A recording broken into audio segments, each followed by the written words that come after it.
Hey guys, welcome back to the another video. நம்ம இன்னைக்கு என்ன பார்க்க போறோம்னா, பிக் பாஸ். ஓகேங்களா? இந்த பிக் பாஸ் வந்து எந்த லெவலுக்கு போயிட்டு இருக்குன்னா, இதுவரைக்கும் நடந்த 8 சீசன், அதாவது இதுவரைக்கும் நடந்த 8 சீசன் முடிஞ்சிருக்கு. அந்த 8 சீசன்ல இல்லாத அளவுக்கு இந்த 9வது சீசன் பயங்கரமா பேசப்பட்டுட்டு இருக்கு.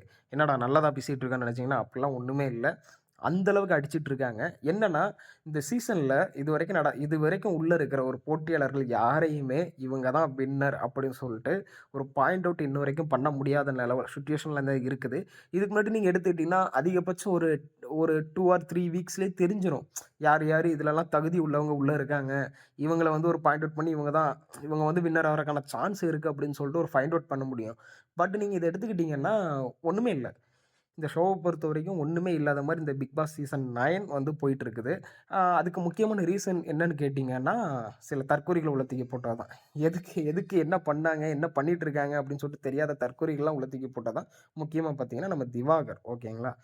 மத்தபடி பார்த்தீங்கன்னா, ஒரு சில கண்டஸ்டன்ட் பேர் சொல்ற மாரி வந்தாங்க. But not useful. அவங்கள வச்சு ஒரு யூஸும் இல்லாத மாரி தான் இருக்கு. செகண்ட் பார்த்தீங்கன்னா, இந்த வைல்டு கார்டு என்ட்ரிலாம் எப்பவும் வந்து கொஞ்சம் பயங்கரமா இருக்கும். என்னடா ஒரு ஸ்ட்ராங்கா உள்ள வந்து ஒரு வைல்டு கார்டு, அதாவது அவங்க கேம்லாம் முன்னாடி என்ன நடந்துட்டு இருக்குன்னு பார்த்துட்டு உள்ள வந்து அவங்களுக்கு ஒரு கேம் ஆடுறதுக்கு ஒரு சிச்சுவேஷன், அதாவது ஒரு நல்ல வாய்ப்பா அமையும். அதுல ஒரு சில பேர் யூஸ் பண்ணிப்பாங்க. கொஞ்சம் வரைக்கும் டிராவல் பண்ணுவாங்க. அதுல ஒரு சில பேர்ல ஒருத்தவங்க நெனைக்கிறேன். அவங்கலாம் வந்து கப்பே அடிச்சிருக்காங்க. பட் இத நீங்க பார்த்தீங்கன்னா டைட்டில் வின்னர் ஆயிருக்காங்க. பட் இத பார்த்தீங்கன்னா, இங்க வந்திருக்க வைல்டு கார்ட்ல வந்து எனக்கு தெரிஞ்சு அந்த திவ்யா அவங்க மட்டும் தான் கொஞ்சம் ப்ளே பண்ண மாரி இருந்துச்சு. மத்தபடி யாரும் பெருசா வந்து கண்டுக்கிற மாரி இல்ல. செகண்ட் பார்த்தீங்கன்னா, இந்த அமித். ஆனா 2 பேரும் டைட்டில் வின்னர் அடிக்கிறக்கான சான்ஸ் இருக்கான்னு கேட்டீங்கன்னா, அதுவும் கொஸ்டின் மார்க் தான். ஓகேங்களா? அதுக்கப்புறம் எப்பவும் அந்த கேம் பிளேய சொதப்புறக்குன்னு சொல்லிட்டு ஒவ்வொரு சீசன்லயா ஒருத்தவங்க இருப்பாங்க. அந்த கட்டத்தில எடுத்துக்கிட்டீங்கன்னா, இங்க இருக்கிறது உள்ள பாரு. ஒரு கேம் நல்லா போயிட்டு இருக்குன்னா, அந்த கேம கெடுத்து விட்டுருவாங்க. பட் இங்க ஒரு சில பேருக்கு வந்து அந்த சண்ட போடுறது பிடிக்கும். அதாவது வந்து பிக் பாஸ்னாலே இந்த சண்ட போட்டு மாத்தி மாத்தி சண்ட போட்டுப்பாங்க. அத பார்க்குறக்கு இன்ட்ரெஸ்ட்டா இருக்கும். அடிச்சுட்டு சாவட்டுடா பார்க்கலான்ட்டு. பட் இங்க நடக்கிற சண்டைலாம் வேற மாரி இருக்கு. 3வது பார்த்தீங்கன்னா, இந்த நம்ம லவ் கன்டென்ட். ஓகேங்களா?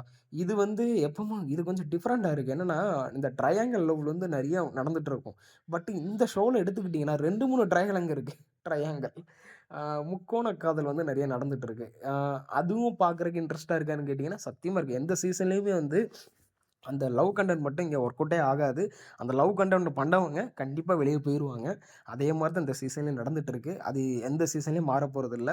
செகண்ட் வந்து 3 இப்ப சொல்லட்டுமா? 4வது பார்த்தீங்கன்னா, இந்த ஸ்ட்ராங்கானவங்க யாராவது உள்ள இருக்கிறாங்க அப்படின்னு கேட்டீங்கன்னா, ஒவ்வொரு சீசன்லயும் 1, 2 பேர் ரொம்ப ஸ்ட்ராங்கா இருப்பாங்க. அந்த பேச்சுல.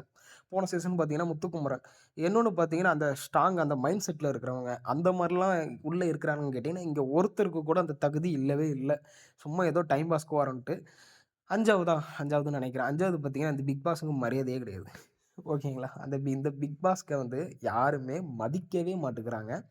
ஆம் அவர வந்து ஏதோ இந்த காமெடி பீஸா வச்சுட்டுருக்க மாரி தான் வச்சுட்டு இருக்காங்களே தவிர, அ இந்த பிக் பாஸ்க்கு சுத்தமா மரியாதையே இங்க இருக்கிற இந்த போட்டியாளர்களுக்கு சுத்தமா பயம்ன்னு ஒண்ணு கிடையவே கிடையாது. அதனால வேஸ்ட் உள்ள இருக்கிறவங்களுக்கு. அதுக்கப்புறம் பார்த்தீங்கன்னா, நம்ம விஜய் சேதுபதி அவர்கள். ஓகேங்களா? போன சீசன்ல இருந்து அவரு பண்ணிட்டு இருக்காரு. அவரு வந்து போன சீசன்லேருந்தே கொஞ்சம் அடிக்க ஆரம்பிச்சாங்க. அவரு பெருசா நல்லா இல்லன்ட்டு. பட் இந்த சீசன்ல எடுத்துக்கிட்டீங்கன்னா, எத கேட்கணுமோ அத கேட்காம, தட்டி கழிச்சுக்கிட்டு, தேவையில்லாததுக்கெல்லாம் உட்காந்துக்கிட்டு, 1/2 மணி நேரம், 3/4 மணி நேரம் உட்காந்து பேசிட்டு இருக்காரே தவிர, மத்தபடி அவரால ஒரு யூஸ் அங்க ஒண்ணும் இல்ல. சும்மா பின்னாடி எழுதி குடுக்கிறத வச்சுட்டு, இதுதான் பேசணும், இதுதான் அப்படின்னு சொல்லிட்டு பார்த்துட்டு போறாரு. 2வது அவர்லாம் ஷோ பார்க்குறாரா அப்படின்னு கேட்டீங்கன்னா, ஒரு கொஸ்டின் மார்க் தான் போடணும்.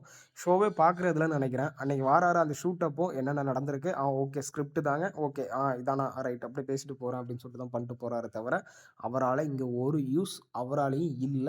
அவராலயும் ஒழுங்கா ஷோவ நடத்த முடியல. இதுதான் உண்ம. எடுத்துக்கிட்டீங்கன்னா, இந்த ஷோ வந்து பயங்கரமான பிக் பாஸ் ஹிஸ்டரிலேயே இதுதான் வந்து பயங்கரமான வொர்ஸ்ட்டான ஷோவா அமையப்போது.